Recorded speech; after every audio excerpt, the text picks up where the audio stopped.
Hey everyone, welcome back. Tonight's story isn't about revenge, justice, or a satisfying ending. It's about love, loss, and the kind of pain that stays with you long after everything is over. The person at the center of this story thought they had found someone they could trust with their entire future. But sometimes the people we care about the most leave behind wounds that never fully heal. So get comfortable, and let's dive into tonight's Reddit story. If you ever find yourself sitting in a windowless room with two detectives who are convinced you just murdered the only person you ever cared about, you quickly realize how useless words actually are. The fluorescent lights above me were humming this low, vibrating frequency that felt like it was drilling directly into the back of my skull, and every single time I tried to piece together how I ended up there, the room would just tilt slightly to the left. Detective Miller, a guy with a tired face and a tie that had been loosened hours ago, leaned forward on the metal table, resting his thick forearms right in front of me while his partner,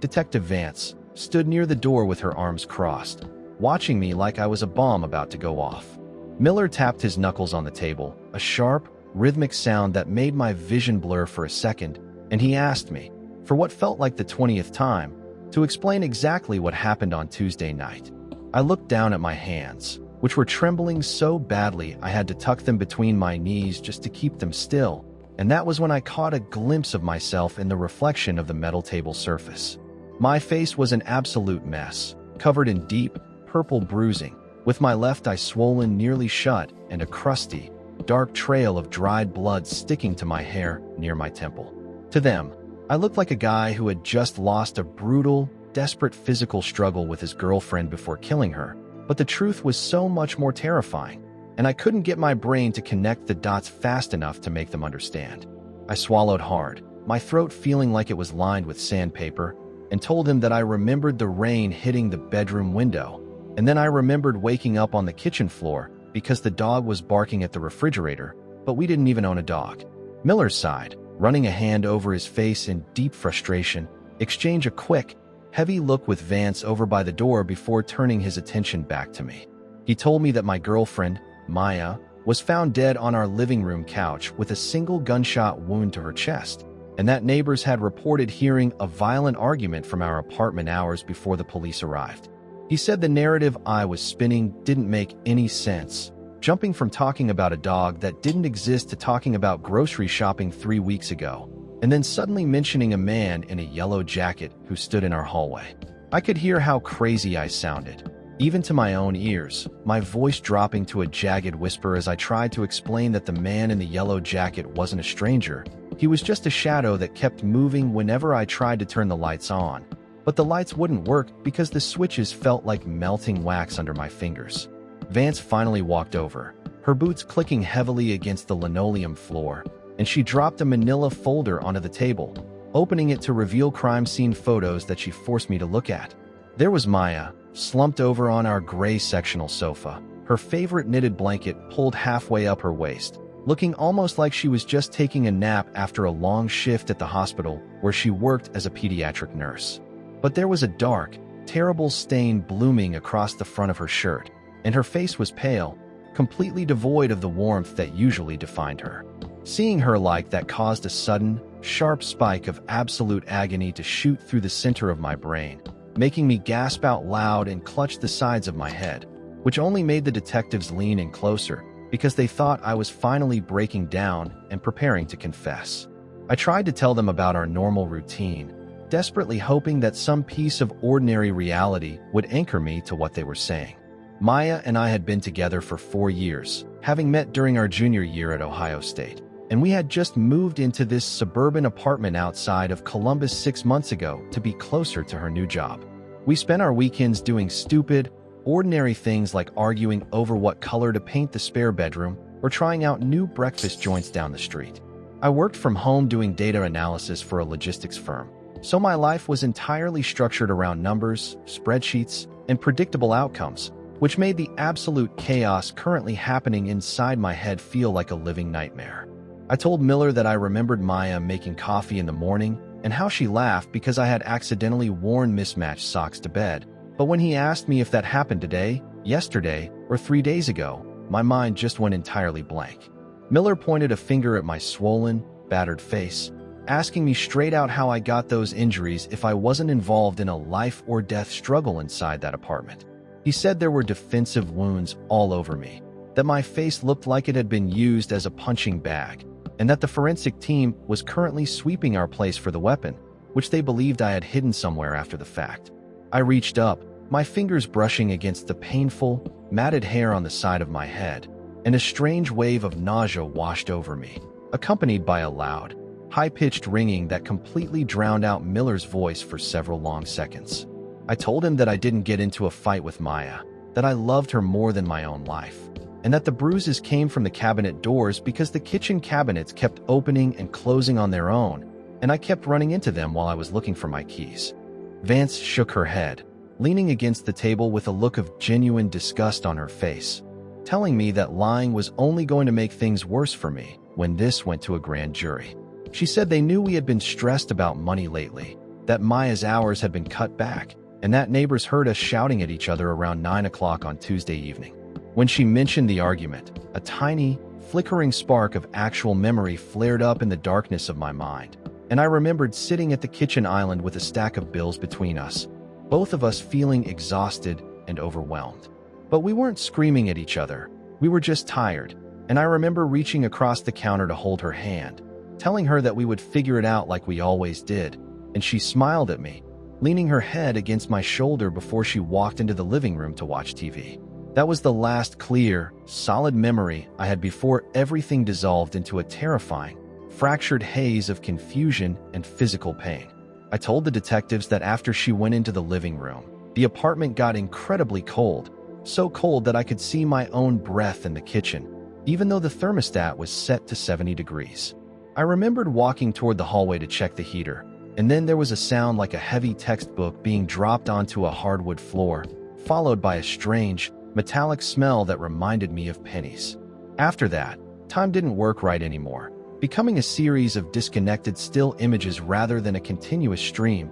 like a film projector getting stuck on individual frames before moving forward at double speed. Miller wasn't buying any of it, leaning back in his chair and crossing his arms, telling me that my timeline was completely shot and that I was intentionally acting confused to set up some kind of diminished capacity or insanity defense. He noted that the police found me wandering around the front yard of the apartment complex at 3 o'clock in the morning, wearing nothing but a t-shirt and boxer shorts in the pouring rain, babbling incoherently about needing to find a pencil to fix the television. He asked me why I didn't call 911 if I had found my girlfriend dead on the couch, why I let her body sit there for what the medical examiner estimated was nearly 24 hours before anyone noticed something was wrong. His questions felt like heavy blows landing on my chest, and I could feel the hot tears finally spilling out of my eyes, tracing burning lines down through the dirt and dried blood on my cheeks. I looked at him, my vision swimming as the room seemed to contract and expand like a beating heart,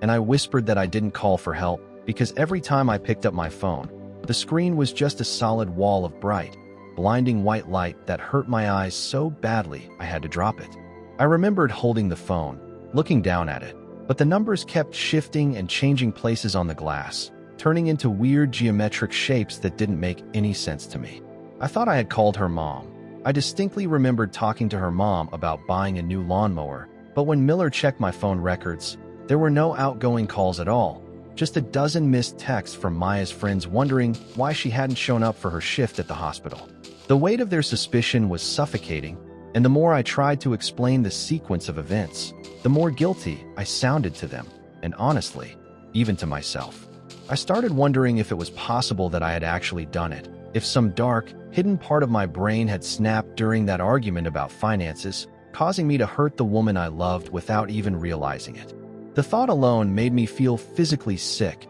a deep, hollow ache opening up in my stomach as I stared at Maya's smiling face in the driver's license photo they had placed on the table next to the crime scene images. I begged them to tell me what happened, to give me something that made sense, because inside my head, I was still stuck in that dark apartment, trying to find a light switch that wouldn't turn on while the rain kept beating against the glass outside. The interrogation dragged on for hours, the temperature in the room dropping until my teeth were actively chattering, though I couldn't tell if it was from the cold or the sheer terror of my own unraveling mind. Detective Vance took over the questioning, her tone shifting from aggressive to a strange, mocking sort of empathy that felt way more dangerous than Miller's blunt anger. She sat down opposite me, pushing a paper cup of lukewarm water toward my trembling hands, and told me that she understood how things could get out of hand when a relationship was under stress. She said she knew I didn't mean for it to go that far, that it was probably an accident,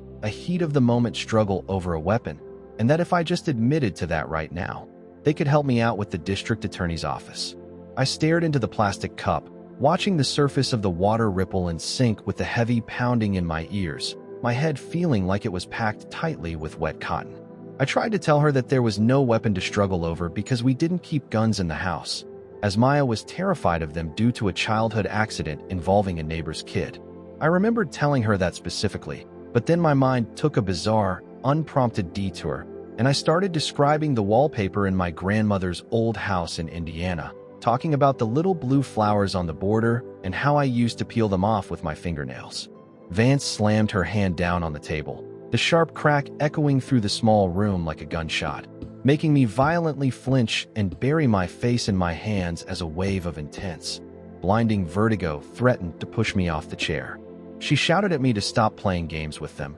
saying that this quirky, disjointed act was getting old, and that my girlfriend was lying on a metal slab in the morgue while I sat here pretending I couldn't remember what day of the week it was. I looked up at her through my one good eye, the pain in my head reaching such a screeching crescendo that I could barely see her face, which seemed to be melting and shifting like a painting left out in the rain. I tried to explain that I wasn't acting, that my brain felt like a jigsaw puzzle that had been dumped out on the floor with half the pieces missing. But the words came out tangled and heavy, my tongue feeling twice its normal size as I stumbled over basic vocabulary. I told them about the time I woke up on the living room floor, right next to the couch where Maya was sleeping. I remember looking up at her, thinking it was strange that she was sleeping with her eyes open, her gaze fixed entirely on the ceiling fan that wasn't spinning. I remembered reaching up to touch her arm to wake her up because she was going to be late for her shift, but her skin felt incredibly cold, like frozen meat left out on the counter. I didn't understand why she was so cold, so I went into the linen closet and grabbed 3 different blankets, carefully draping them over her shoulders and tucking them around her feet to make sure she stayed warm. I remember sitting on the floor next to her for hours, talking to her about a project I was working on at data analysis, asking her opinion on a specific spreadsheet layout, and being confused as to why she was ignoring me because she was usually so supportive. Miller leaned in, his voice dropping to a low, dangerous growl as he pointed out that I had just admitted to spending hours in the room with her dead body without calling for medical assistance or the police. He said that behavior was consistent with a killer who was experiencing a profound sense of shock and denial after committing a heinous crime, or worse, a psychopath who was simply enjoying the aftermath of what he had done. I shook my head violently, which was a terrible mistake because the movement triggered a massive surge of nausea that made me lean over and drive onto the floor, my stomach completely empty except for acid. When I straightened up, wiping my mouth with the back of my hand, I noticed that my fingers were stained with a fresh, sticky smear of dark fluid that had leaked out from the matted hair on the side of my head, but I was too out of it to register what it actually meant. I started trying to piece together the timeline of the apartment again, forcing my broken brain to go backward through the fog to the moment before the darkness took over. I remembered walking into the kitchen to get a glass of water, and then I remembered a man standing by the sliding glass door that led out to our small balcony. He wasn't a shadow, he was a real person, wearing a dark hoodie, and he had a heavy iron tool in his hand that he was using to pry the lock open on the glass door. I remember yelling at him, telling him to get the hell out of our home, and he turned around real fast, his face obscured by a bandana, and that was when Maya came running out of the bedroom to see what all the noise was about. I told Miller about this man, my voice gaining a desperate, frantic edge as the memory briefly solidified in my mind, but then it immediately started to dissolve again, shifting into something entirely different. I told him that the man didn't have a gun, he had a giant butterfly net, and he was trying to catch the birds that were flying around inside our living room, nesting in the light fixtures. Miller just shook his head in absolute exasperation, tossing his pen onto the table, telling Vance that they needed to call the transport team to get me booked into the county jail because this interview was a complete waste of time. He said I was clearly high on something or just incredibly adept at faking a psychotic break to avoid a first-degree murder charge. But Vance didn't look completely convinced anymore, her eyes narrowing as she studied my face, specifically the way my pupils were completely different sizes. One of them shrunk to a tiny pinprick while the other was wide and dilated, absorbing almost the entire iris. She walked over to me, leaning down closely, and asked me to look directly into her eyes without blinking, moving her finger back and forth in front of my face. My eyes couldn't track it, jerking wildly from side to side before drifting back toward the left corner of the room, my balance so entirely compromised that I felt like I was falling backward even though I was sitting firmly in a chair. She reached out, her fingers gently parting the matted, bloody hair near my right temple, and that was when her entire demeanor shifted, her face going pale as she felt something completely unexpected beneath the dried crust of blood. She pulled her hand back quickly, looking down at her fingertips which were covered in a fresh, watery yellowish fluid mixed with dark blood, and she turned to Miller with an expression of pure, unadulterated shock. She whispered his name, her voice trembling slightly, and told him that they needed to stop the interrogation immediately and get a medical team into the room right now. Miller looked confused, asking her what she was talking about,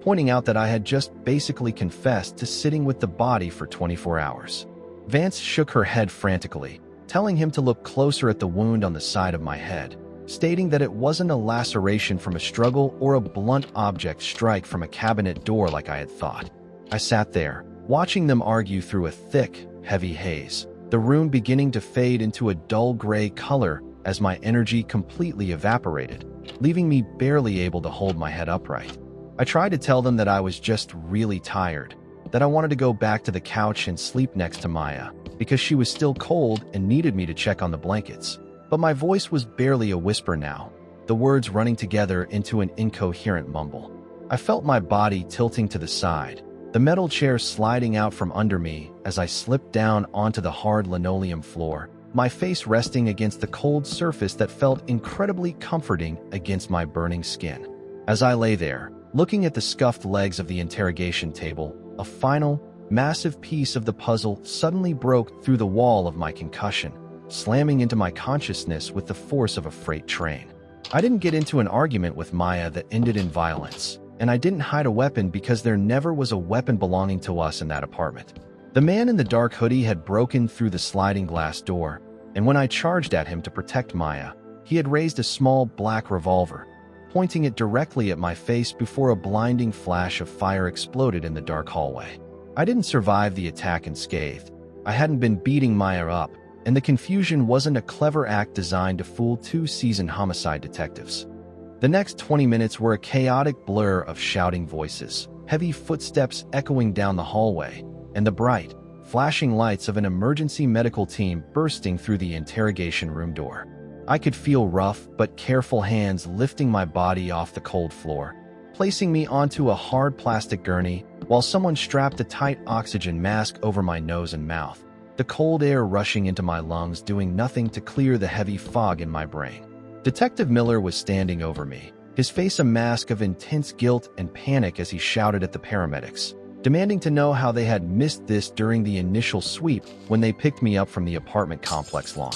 The paramedic, a young guy with a shaved head, didn't answer him, busy cutting away my shirt while his partner started a rapid four-line in my right arm, pumping cold fluids directly into my veins. They wheeled me out of the police station at a breakneck pace, the fluorescent lights in the ceiling passing over me like a series of rapid strobe flashes that made my head throb with a fierce, agonizing rhythm. As they pushed the gurney out into the cool night air, the rain was still falling, the heavy drops hitting my face and washing away the dried blood that had been caked on my skin for the last day and a half. I remember looking up at the dark sky, thinking about how Maya always loved the sound of rain on the roof, how she said it was the only thing that could truly help her sleep after a stressful 12-hour shift at the hospital. The realization that she was gone, that she was never going to wake up from that couch, finally broke through the physical numbness of my injury, and a deep, gut-wrenching sob tore through my chest, though it was muffled entirely by the plastic mask. Inside the ambulance, The medic was shining a bright pin light into my eyes, talking rapidly into a radio headset, relaying my vitals to the trauma center at Ohio State Medical Center. He used terms I didn't fully understand, talking about a penetrating cranial wound, localized swelling, cerebrospinal fluid leakage from the right ear and temple, and a state of profound post-traumatic amnesia mixed with a severe, wandering concussion. He looked down at me, his eyes filled with a mixture of intense pity and urgency, telling me to stay with him, to keep my eyes open, and to focus on his voice while the siren wailed above us, cutting through the midnight traffic like a dying animal. It turned out that the bullet had struck me at a slight angle near my right temple, miraculously failing to penetrate the thickest part of my skull, but fracturing the bone and sending a massive shockwave through my brain tissue, creating a severe intracranial hematoma. The bullet itself had ricocheted off the bone and traveled just beneath the scalp, leaving me alive but trapped in a terrifying state of walking delirium, an automatic survival mode where my brain simply refused to process the trauma of what had occurred. For nearly 24 hours, I had been a literal zombie in my own home, wandering from room to room in a state of severe concussion, completely unaware that the bullet had damaged my cognitive functions to the point where time, memory, and reality had lost all meaning. During those horrible hours before the police found me, I had been living in a fractured loop, my brain trying desperately to protect me from the absolute horror sitting on the living room couch. I had cleaned the kitchen, walked into the living room to talk to Maya, covered her with blankets because my damaged mind interpreted her lack of body heat as her just being cold, and then wandered out into the rain looking for something to fix the television because the screen had gone black when the power surged during the break-in. Every strange, incoherent detail I had given the detectives during the interrogation wasn't a lie or a fabricated story. It was the literal, scrambled interpretation of a guy whose brain was actively bleeding into his skull while he tried to comprehend the murder of the person he loved. When we arrived at the hospital, I was rushed directly into a bright, sterile operating room where a team of neurosurgeons was already waiting for me, having been briefed by the paramedics during the transit. The last thing I remember before the anesthesia took hold was looking up at the massive circular lights above the operating table, thinking they looked exactly like the headlights of the car Maya and I drove when we went on our road trip to the Smoky Mountains last summer. I remembered her singing along to some terrible pop song on the radio, her hair blowing all over the place through the open window, looking over at me with that bright, beautiful smile that always made me feel like everything in the world was going to be completely fine. I woke up 3 days later in the intensive care unit, a heavy bandage wrapped around my head, a tangle of tubes running out of my chest, and a steady, rhythmic beep of a heart monitor filling the quiet room. Detective Vance was sitting in a chair in the corner, her uniform replaced by a simple sweater, looking incredibly tired and worn out as she noticed my eyes opening and tracking her movement. She didn't try to question me. She just walked over, gently taking my hand in hers, and told me that they had caught the guy who did it, a local career criminal who had targeted our neighborhood for a string of robberies and had panicked when he found us home. She told me that the forensics team had found his fingerprints on the sliding glass door and matching ballistics from a gun recovered during a traffic stop the night before. She apologized to me, her voice cracking slightly as she expressed how deeply sorry she and Miller were for putting me through that interrogation, for believing that I was a monster when I was actually a victim who was dying right in front of them. I just stared out the window at the gray Columbus skyline, the physical pain in my head mostly managed by the heavy medication, but the hollow, crushing ache in my chest feeling completely terminal. I was alive. The surgeons had successfully removed the bone fragments and relieved the pressure on my brain, but the reality I had returned to was one where Maya no longer existed, a world that felt completely empty and devoid of color. Months have passed since that night, and the physical wounds have mostly healed into a jagged, silver scar near my temple that I try to cover with my hair whenever I have to go out in public. The legal proceedings went exactly as expected. The man responsible for breaking into our home was sentenced to life without parole, and the police department issued a formal, quiet apology to my family for the handling of the initial investigation. But none of that really matters to me. None of it changes the fact that I still wake up in the middle of the night, looking over at the empty side of the bed, expecting to see her sleeping there with her head propped up on 2 pillows like she always did. Sometimes, when it rains heavily outside my new apartment, my mind still tries to drift back to those missing 24 hours, trying to find a version of the story where I was fast enough to stop him, where the bullet didn't hit me, and where Maya and I managed to grow old together in that quiet suburb. But the truth is always there, waiting for me when the fog clears, a reminder of the night I spent wandering through the quiet rooms of our home, desperately trying to keep her warm with blankets while my own world was quietly bleeding to death in the dark.